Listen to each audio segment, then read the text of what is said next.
You all, I am really glad to be podcasting, recording this today. It is Friday, January 6th, and it is going on 9 a.m. here in my household. I have been in the hospital for 5 days. Got out yesterday, breathing better than I ever have. Winter is hard on me. I dislike the season with a passion. But,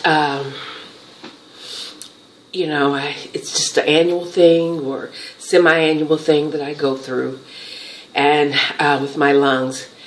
And I'm glad to be home. I'm glad to be talking to you today. If you are a new viewer, my name is Karen Davis. I am the host of this podcast called House of Stitches. And if you are a returning viewer, right on to the right on, because I'm glad you're back. Glad to have you back. And it's just, I didn't get a chance at all through December to even think about doing this. I didn't feel well. The first part of December, I kind of went through, had congestion, sore throat, upper chest, and I seemed to after a course of medicine, I got better, a little bit better, but I was so tired, and I just kind of drugged through Christmas. Of course, like I said, we're a 3-generational household, so my grandchildren really kind of uplifted my spirits. They really embodied the spirit of Christmas and joy. They do it every Christmas. I've watched them last year, and they just get so excited, and it's a lasting excitement. We're still going through new toys and everything, and playing, and so they've been just really super excited. So it's been very nice. And then I got sick again right after Christmas. Kept trying to hang on. New Year's Eve also happens to be my birthday. So I was like determined not to be sick during New Year's Eve. But on New Year's Eve, I knew I started running a fever, and I thought, oh, here we go again. So I lasted until January 1st because I was not going to go to the hospital on my birthday. So I did go January 1st. And I didn't get to eat my black-eyed peas and greens. I hope that means I'm not going to be broke all of 2017. Financially broke. Because we know riches come in many forms, right? But, yeah, I had a really good December. And, in terms of my knitting, because that was knitting and crocheting. I knitted up a storm a lot. So I know I had said that I was not going to spend anything in December because November I'd kind of, eased over my budget. Well, I lied. I lied to you. I lied to myself. I just lied. They say good intentions are sometimes the road paved to hell. So I'm going to go ahead and get my acquisitions out of the way, my stash enhancements out of the way first, because they say confession is good for the soul, right? Okay. But I can't even remember what I think this may even be part of November's haul. I don't think it is, though. But in December, I really ramped up my knitting needle stash. And, I just went there. I have to tell you, I just went there. And chia goo, knit picks, sock needles, double pointed needles, Knitter's Pride, interchangeables, the wooden ones, And I really like these. The only thing I don't like is that with use, the label rubs off to tell you what is the size. But so I got that. Oh my gosh, Chiagu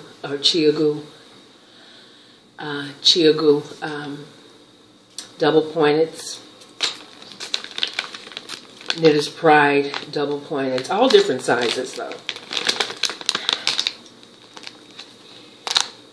Fat, Highas, some DPNs, a fixed circular from Hiya, fixed circular for Chiagu. All this is December pretty much, I think. A few of them may be November, but I think they're all December. Chiagu.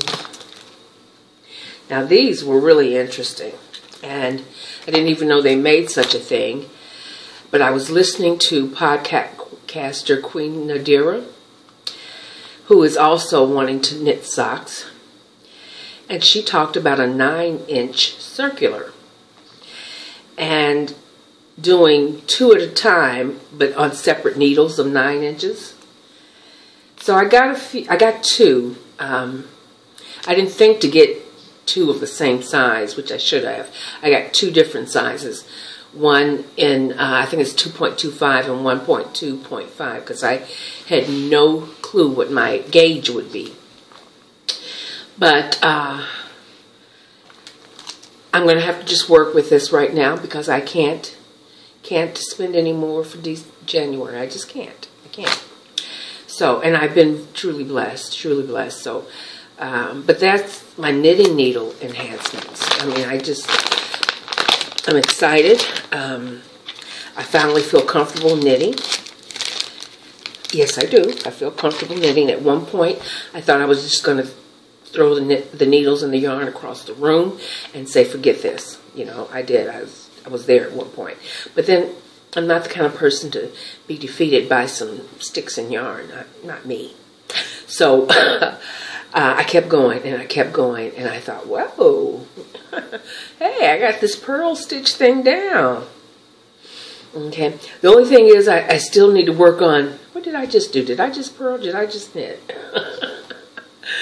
So I need to find a way to keep track of that, because sometimes if I get interrupted, it's like, what did I just happen? What just happened? Some other things that I got some notions. Because of all these knitting needles, I had to ramp up my point protectors.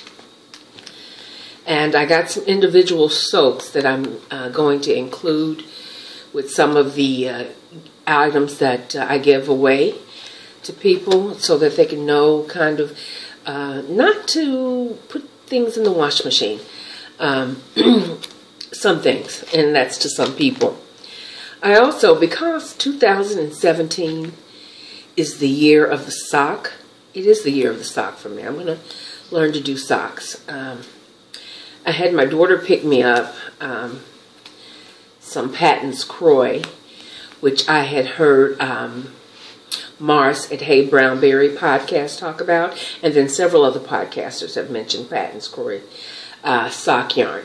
So she picked me up, and I got 2 of each, but she picked me up these from Joann's, and she picked them up while I was in the hospital. I kept saying, give me some sock yarn. I want to be able to come home and get started, because it is about, I think 16 or 17 degrees here with a high of 20-something.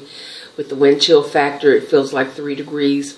And I knew I wouldn't be able to run around and go get stuff, so I'll end up sick again. So I kept saying, give me some, make sure I have sock yarn. I didn't make sure.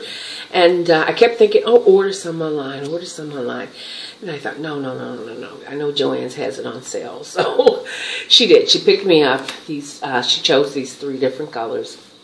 I didn't tell her what to get or anything. So I just said, make sure it's Patton's Croy sock yarn. So she got me those. And Also in December, I found out I liked knitting with the chunky yarn. I don't like crocheting with the chunky yarn. I don't. But I think I shared that I had picked up some Malabrigo Rasta. And I enjoyed it. I enjoyed knitting with it. So I did go back to my local yarn store and get 2 more. Actually, I got 3. I'm going to be honest. I already had this one, the Purple Mystery. So I got these 2 in Plomo, is the gray, and Lettuce is the green. So I did get those 3. And I actually, my intention was just to get this one, because I was knitting this scarf, cowl rather, for someone. But I have kind of made some changes in what I'm doing. I was binding off, and it's very thick, because it's, I did a row of knitting, a row of purling, and very stretchy though. But my bind off is not. I need to find out what kind of bind off will give me more stretch. But I'm going to frog this. I'm going to frog this because I got some other plans for this yarn. And I'm knitting these on my interchangeables. What's that one? I can find it. But anyway, so I actually was going to make this. I ran out of yarn binding off, so I was like, oh my gosh, I can't use another yarn, so nothing will match with this. So I went and got this, but then I thought on the way there, or while there, I thought I'm going to do something different. I'm going to frog this, start over. This was going to be a gift knit, and start over with something else. And so I ended up with these 2.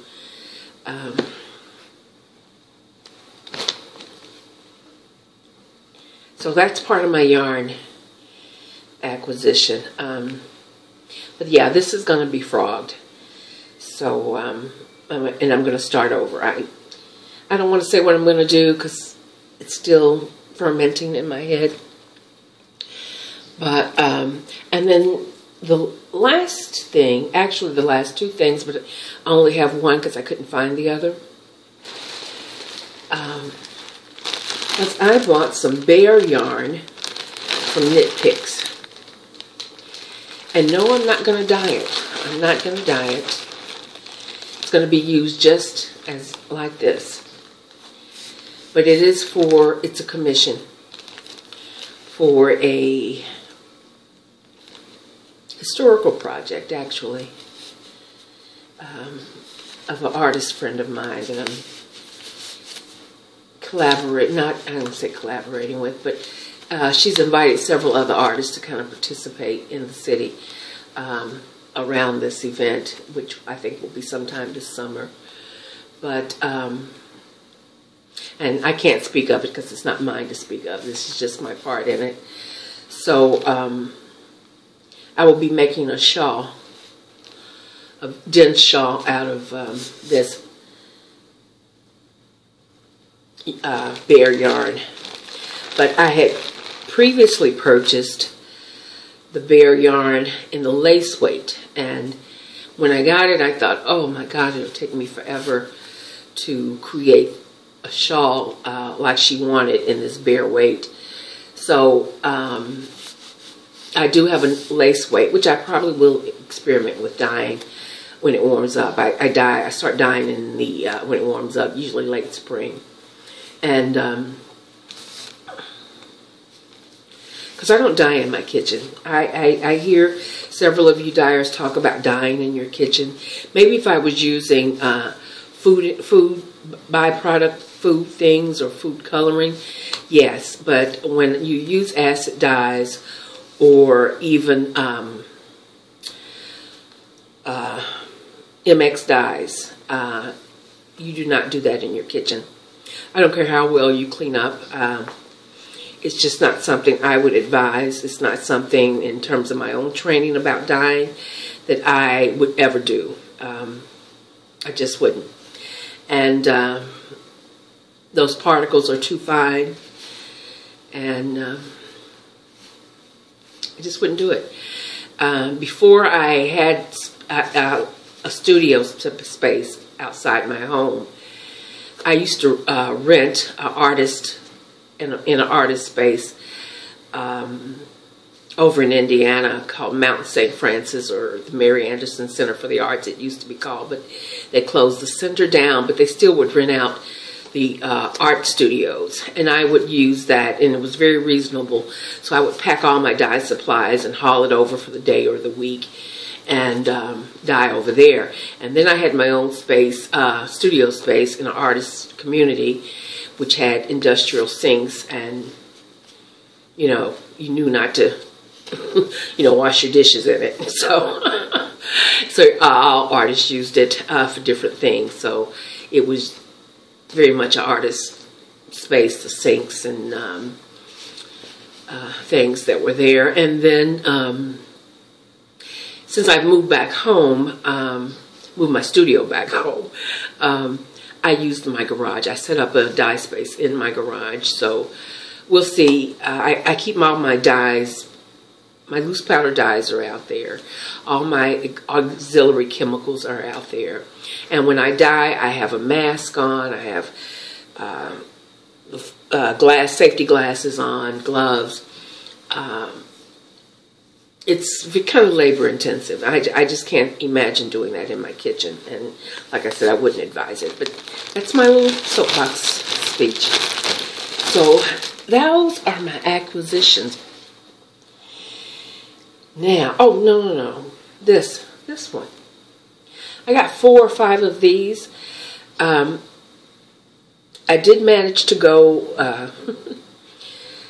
on one of the warmer days. We had days in December where it got up to 60.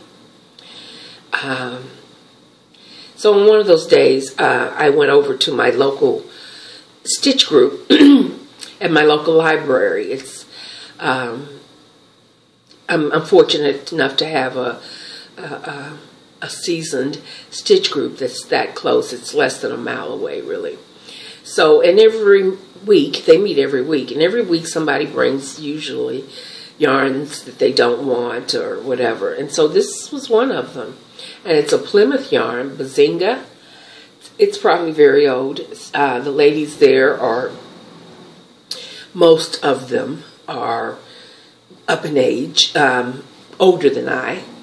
I'll say that. They're older than I. And they've been doing this a long time. And probably have large stashes that they're getting rid of. So sometimes it's I thought, oh my God, nobody picked this up. I waited till the end of the meeting. We stayed for a couple of hours. And I thought, okay. It's 53% wool and 47% acrylic. And I haven't looked it up at all to see if it's still something they make, but or how old it is. But yeah, I like it. Like I said, it's kind of I guess a thick and thin yarn. What they call thick and thin. But and I may be able to crochet with this. I don't know, but I don't know what I'm going to do with it. But I do have 4 or 5 skeins of that, so. That is part of also my acquisitions. Got my coffee today.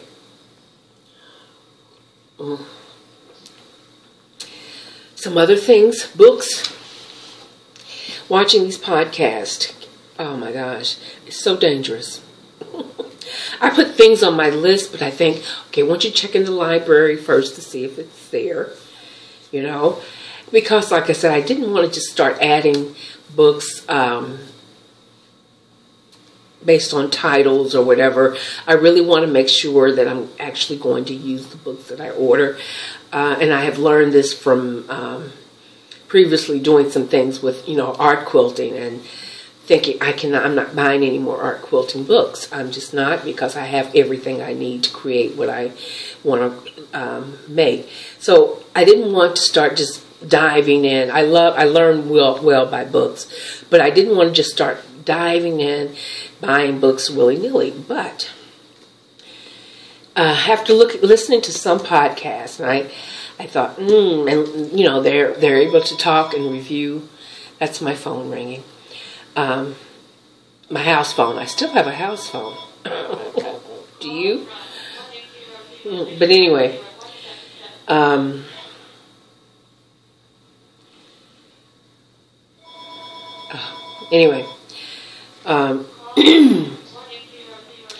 so when other people are reviewing the books, I kind of it's easier, a little bit easier to make a decision. So one of the books was Book of Socks, the Knitter's Book of Socks. I saw Emma on the Potter and Bloom podcast review this, and based on her recommendation, because she is also a crocheter too, but she knits as well, or is learning to knit. I think she already knows how, but she's knitting. And based on her recommendation, I purchased this. And before I buy another sock book, I will work through this. I do have another sock book that's downloaded on my Kindle, but I got that free because I'm a Prime member and they give you certain books you can read for free. And so that's one of them. But before I purchase another book of socks, I will work through this one first. And I'm eager to start. This is going to be something I'm going to start probably as soon as I finish recording this today. Another book that I purchased was Modular Crochet. And I'm thinking a lot about the aesthetics that I like. And I love square, I like modular looking clothing. I do. So I haven't gone through it, but I'm hoping that I've browsed through it, and it does seem like something I would definitely use. I could make every pattern in here, so that's a plus. That is a plus. Another pattern book that, who did I see review this one? I want to say it was the Grocery Girls. And I don't watch their podcast as much as I enjoy it. But talk about some serious enabling. The yarns and the patterns that they show, the finished objects, just kind of has my heart just going. And, you know, so I watch them every now and then because I know they're going to show something that I feel like I gotta want. So I stay away from their podcast a little bit. But anyway, this I think they showed this one, knitting patterns to warm the soul within. And I think two women from the Pacific Northwest, I believe, have created this. I think they're two friends. But again, knitting with those chunkier yarns. I really like it. I really like this. I really like this. Worsted weights. The photography is beautiful. It really is. So again, every pattern in here I could make just about. And then my last book that I got is Circular Knitting Workshop. I love approaching my learning curves in workshop style, whether that's in person or through a book. I really do like approaching that. And so really want to kind of maximize my use and learning of circular knitting, whether or not I'm using circulars or DPNs. So I haven't worked through these yet. I'm going to try to get back on track with my Karoda University School of Art, and that's where I take books or online classes even, and try to approach it in a very systematic way as if I was taking a college course. So that's part of my January. I bought a planner in November to try to be able to help me with that, staying focused and staying on track. And I think that is it for, I think that's, well, for me, it's more than enough. It's more than enough. Blessings have overflowed. They have overflowed. So I am thankful for that. I'm thankful, very thankful. So, but to show my thanks, I will not buy another thing in January. I will not. Maybe February. That's some discipline, okay? Sort of like giving something up for Lent. But anyway, I talked about my getting back on track with my Karoda University School of Art.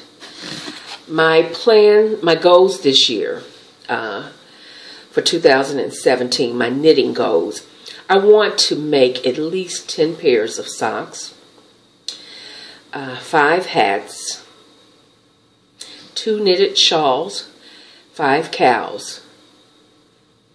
And one of those shawls I want to be the Pure Joy shawl by Joji Locatelli. I had put a sweater on there, question mark, but I think I'm going to leave sweaters to knitted sweaters to 2018.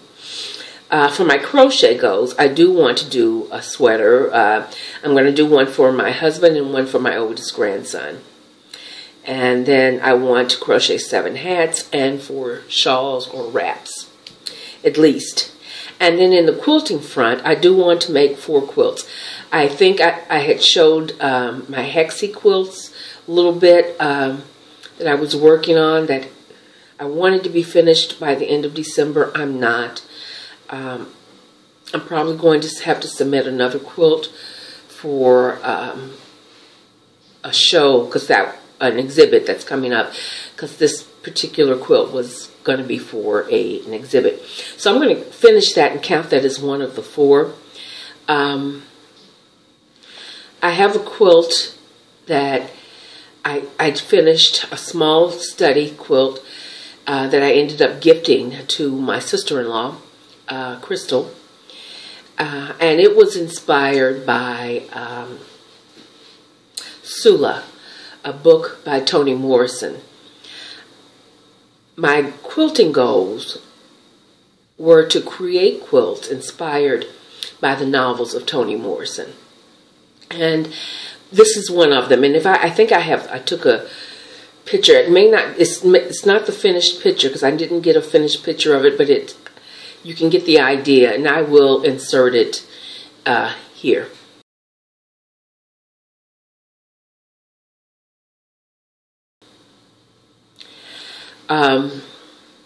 I have another one in progress based on the Bluest Eye.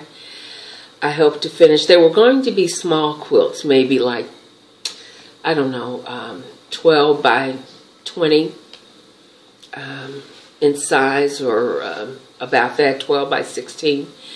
And they were going to be mounted on against a wood frame, and custom sized wood frame.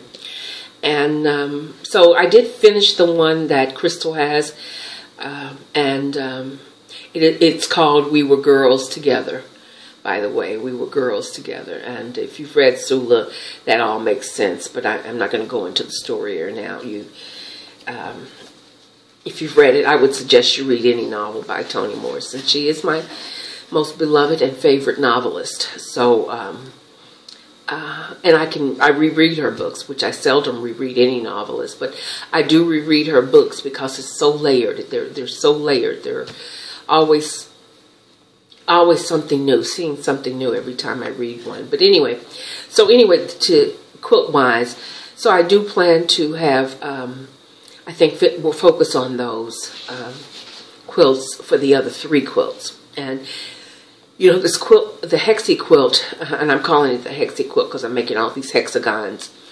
And I think I have, do I have them? Yeah, I'll show you my hexagons. I'll show you what I'm talking about. And I think I have pictures of the quilt.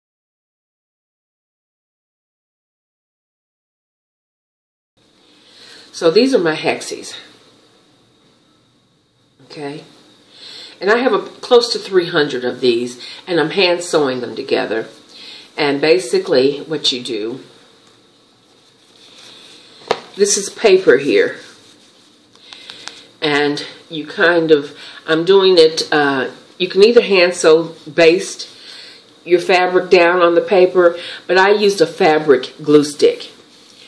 And to kind of glue my fabric down, then you put them together like so. And you just put a whip stitch in the edge there. You can kind of see it. But these are some of the hexies, and after I get so many sewed together, I put them back on the board the way that I kind of see them laying. And these are our string that will be sewn together. So I just kind of keep them in these little clips. Okay. So that's my hexie quilt, and I do work slow again, so it'll be finished sometime. And I kind of keep them in this little bag. And I think this is an old Avon bag, I do believe, that my daughter had, that I'd gotten from my daughter when she was little. And believe it or not, it's one of the few things that has survived. She's 27. So, that's that. So, oh, and getting back on my Karoda University School of Art. I talked about my book of socks. I'm going to do mixed media portraits, and I'm working through, I don't have the book here, but I'm working through a book by Pam Carricker. I love it. I've worked through it before. Drawing portraits is part of my quilt work. I'm not interested in making things look realistic. I am interested in seeing the hand, seeing the little bit of imperfections, looking a little bit like folk art, but yet intentional. So that's kind of what I'm working through with that. Also, I'm going to be picking back, and I don't have that either. I don't have my books. My crochet workbook, and I think that is by Dora Orenstein. If it's not, I'll put the name down below. And then my craftsy class. I did working through a class on continental knitting. I'm now at the sections about decreasing and increasing for that class. And then I signed up for a sock class. I can't think of the name of it offhand. Again, I'll put it down on the screen. But I will be doing that class for craftsy. And that's it. I'm not going to overload myself. I think I got enough going on. So that's going to be that. And I'm going to try to focus on those things at least January through March. If I'm doing them 2 to 3, if I'm actually approaching them as classes 2 to 3 times a week. Okay. I have notes. So, some of my other goals, I wanted to, for this year, I want to attend the Kentucky Sheep and Fiber Festival. That's in Lexington, about an hour and a half up the road. I want to look at starting a local group of girlfriends, knit crochet group, stitch group. Attending some of my local, there's one at my local yarn shop. I want to attend that, trying to get that in my rhythm of going. And then some of the professional organizations that I have, I like to join, and these are local. One's called LAFTA and LAG. LAG stands for Louisville Artisans Guild. LAFTA stands for Louisville Area Fiber and Textile Artists. I have been a member of LAFTA before and really, really enjoyed it. I want to get back up with at least supporting the membership. Some of the other professional groups I'd like to join are Studio Art Quilt Association and American Craft Council. I'd like to be members of that. Also, my other really big goal for this year is to attend the African American Quilt Conference in Kansas, and also I can go see my cousin. Hi, Lisa. If that happens, and maybe even drag her with me because she has taken up quilting. I don't know that that's going to happen. We've had many challenges in the last couple of years, so I got my eye on it. I'm kind of somewhat focused, but it's just I just want to keep it on my radar, put it that way. And then also participate more in my Ravelry, keeping that as my central go-to place for keeping my projects organized, my stash organized, and being involved in a little bit involved in some of the groups that I'm a member of. And maybe I'm still thinking about doing a Ravelry group for this podcast. I'm not yet sure. I haven't totally committed to that, but I would like to. It's something I think I would like to do down the road. I'm wishy-washy about it, I guess. So, oh, and I would like to participate in more make-alongs or cows, knit-alongs, crochet-alongs. I would like to do that. One of the ones right now that I have my eye on is the Wonders of the World cow and knit-along.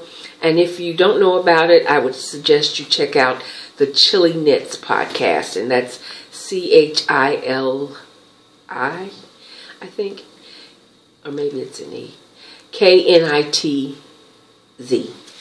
Chili Knits podcast.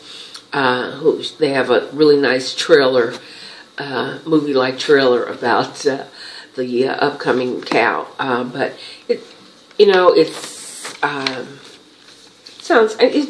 that just appeals to me. It appeals to me. So I want to think about participating in that.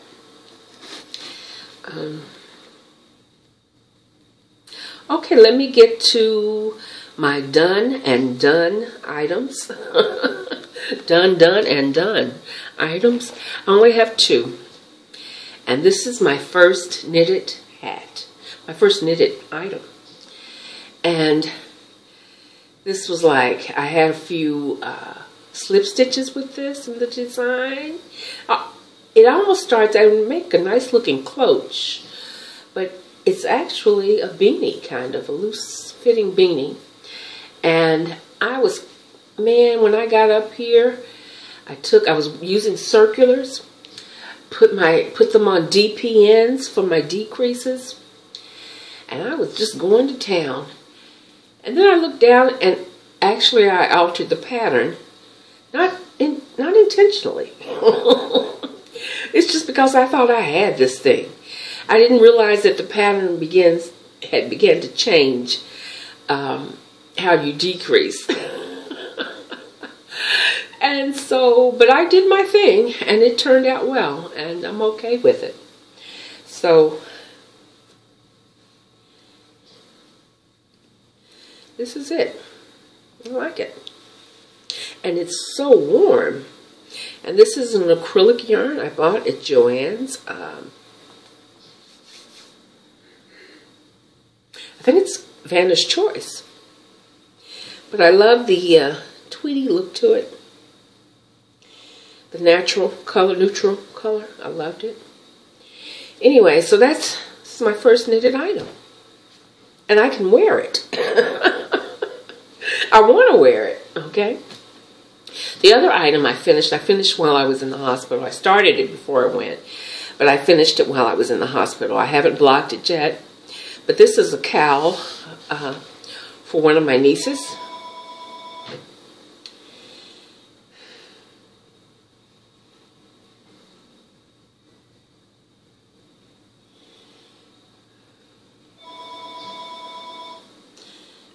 this yarn. I think it is a, I think it's a Manos. No, it's not.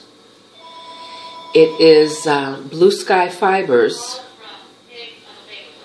Billy the Kid was the name of it, the line.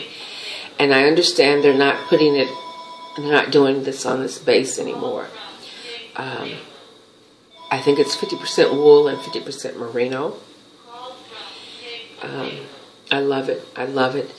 And it has probably nearly 500 yards, close to 500 yards in the skein. So I still have quite a bit of yarn left. But I love it, love it, love it, love it, love it, love it. And this is crocheted. So I have to block it. And then I am going, it's going to be on its way to Chicago. Although, you know, I wondered about, even though it's merino and wool, Chicago winters, I don't know if she can, if this is even something that's going to be warm enough, really, with the spaces in between. So I think I'm going to make her another one that's a little bit denser.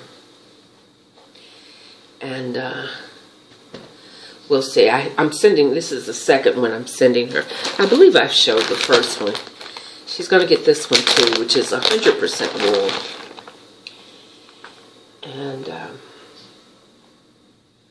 have I showed this one before? So, and this one I think she'll be able to wrap 3 times. The other one just twice. But again, I love the neutrals. She likes dark colors. And I think like this and this was just the presence of too light for her. But I like also using interesting yarns. And I put this little tag on here, which I'll put one on the other one as well. But it has the washing instructions, the fiber content, and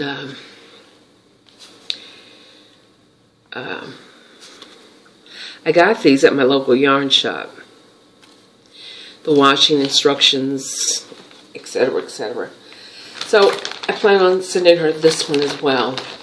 But again, there's the hose through it, the lacy look, which for a Chicago winter may feel like a little cotton handkerchief, I don't know. So being in Chicago at wintertime is just not something that even appeals to me. But anyway, the other thing, a work in progress, that I am going to pick back up. I've let it go. I've set long enough. And I loved it, loved it, love it. In crochet, my favorite thing to work with is lace yarn. So I'm going to finish this. I was making this for a girlfriend who lived in Houston at the time. So I was looking for something lightweight. She has since moved back here. But she will still be able to use it. So it's a wrap. And you see right here the pattern begins to change. So, but these are my repeats up the side. I think they're like, I don't know. I can't remember, but there are a lot of repeats. I think so far this might be 19. And then after the repeats, I'll pick back up this stitch on the end here. And then I think there's a part that you put a little lace here on the end, like little picot stitches or something. So I'm going to finish this and pick this back up. Her birthday is this month, so I want to make sure I have it finished by then. And I am using a Tulip 4.0, which in American size is a or 6, G6. I do millimeters. It's just easier to learn, to me, to learn that way. I don't know. It's just easier than to say an I or G. I don't know. I like using millimeters. So this is a work in progress that I'm going to pick, a sleeping work in progress that I'm going to pick back up. So, and let's see, what else do I have to share? Oh, the other work in progress is my granddaughter's sweater out of the Karen Cakes yarn. And this is interesting. I'm not sure how I'm going to finish it as is because this is the yarn she picked out. But personally, I don't know that I like the craziness of the colors, but I'm just not sure that I like where they're placed. I am working on this part, I don't know what to call that, the band, but it also has a bottom half. This is sort of like a cardigan, and so it'll be a bottom half. This is the top. And the band, as you can see, goes in a different direction than the rows at the in the bodice or the top half. And but it's interesting. So I will finish that for her, and she knows that Nana works slow. So. But yeah, I'm going to try to finish that in January, actually. So that is my last work in progress, I believe. I believe that's it. I do.